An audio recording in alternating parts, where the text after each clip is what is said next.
এক গভীর নদীতে এক কুমির বাস করত। সে ছিল খুব ধূর্ত ও লোভী। তার সবসময় ইচ্ছে হতো নদীর তীরে ঘুরে বেড়ানো, প্রাণীদের শিকার করা। একদিন সে ভাবল, যদি আমি একটু চালাকি করি তাহলে সহজেই শিকার ধরতে পারব। তাই সে এক বুদ্ধি আঁটল।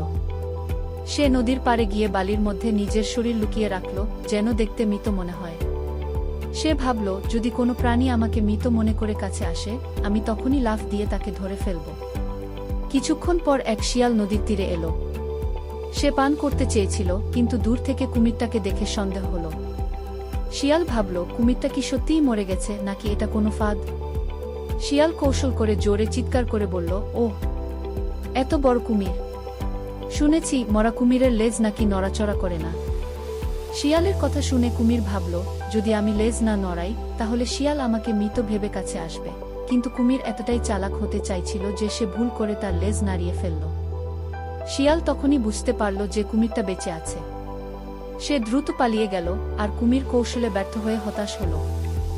গল্পের শিক্ষা: অতিরিক্ত ধূর্ততা সবসময় সফল হয় না, বরং কখনো কখনো তা নিজের বিপদ ডেকে আনে।